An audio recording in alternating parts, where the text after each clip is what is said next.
So with that, I would like to introduce Tyrel Duckworth. He is our ASB president.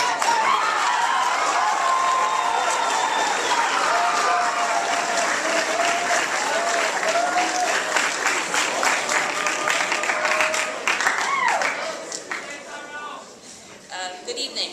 My name is Tyrel, like Ms. Clayton introduced, and I have had the great honor of serving as Vista's ASB president this school year.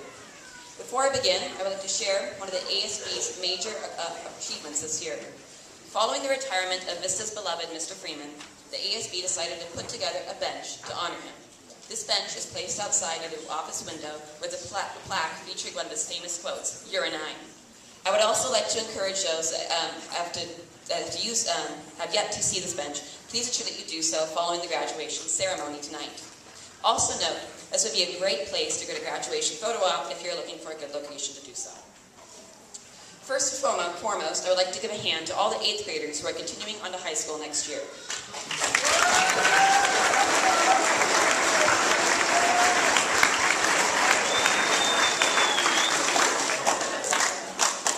There have been 47 other graduating classes sitting in this cafeteria throughout Vista's history, and each one has strived for their personal best. Each one has used the things that make their classes unique to help them succeed in the future.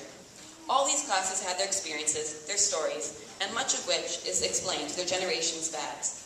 How many parents or adults in the audience graduated middle school in the 60s?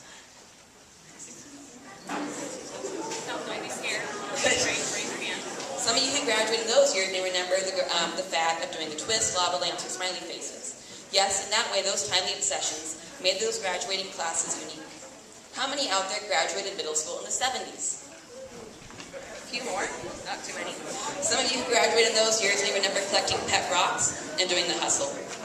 In such a way, graduating the class of the 70s have their own peculiarities. Those who graduated in the 80s may remember the Cabbage Patch Dolls, break dancing, or wearing denim jackets, while those who graduated in the middle school in the 90s may remember the time of rollerblades and the start of Pokemon. Now, when looking at the graduating class of today, I can think of 3 very popular fads that brought about a cult of nonstop fun this year. One of these being the dab.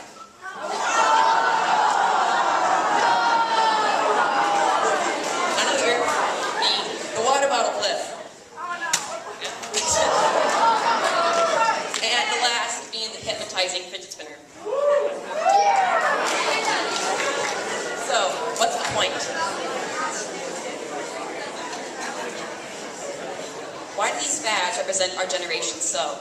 Why do these seem of such importance to bring up at the graduation speech?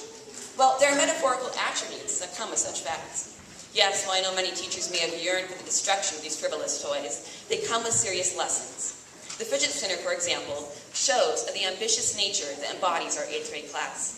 While we may slack off every now and then, like a fidget spinner, we try to work for long amounts of time with high performance and excellence.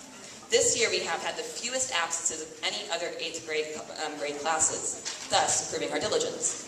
We have sat through a science MSP test and a reading and maths test, and 4 SBAC tests, totaling an estimated 19 hours of hard work, not to mention the numerous hours of academic progress made in our classes this year.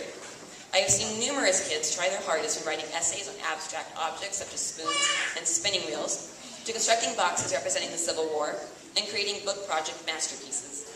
Throughout all these things, we have shown through our hard work that we can accomplish anything, which is why the fidget spinner, an example of an object that works non-stop to continue to spin, is in fact a good representation of us. The next fad that is necessary to discuss is water bottle flipping. Many of us have tried to get that water bottle to be flipped upright, and in our attempts to do so, we have failed numerous times.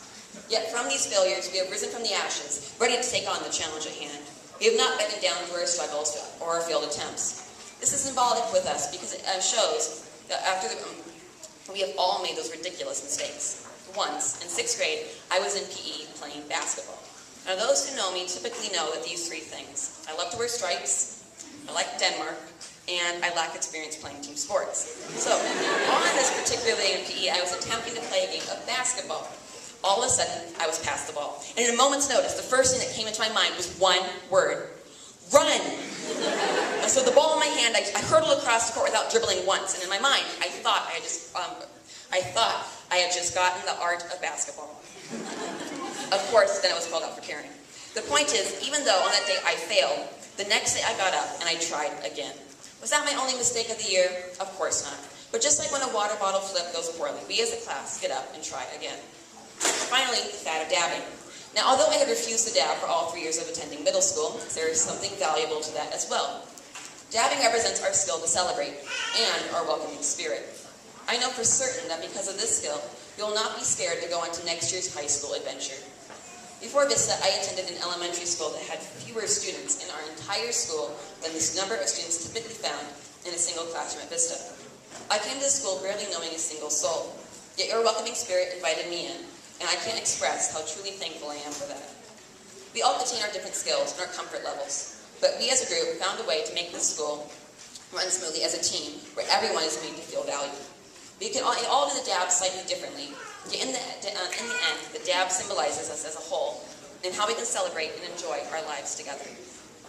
In conclusion, these fads will fade. Just like how pet rocks are no longer the talk of the town, our fads will dissipate as well. The one thing that will remain long after fidget spinners, dabbing, and water bottle flipping are gone will be our perseverance, our encouragement, and our welcoming spirit. So even though we will continue on to high school next year, I know that with these 3 skills, we will not only survive, but thrive. And so, with the passing of another year, I bid you all farewell. Thank you, fellow classmates. It was a pleasure serving as the head of your ASB this year.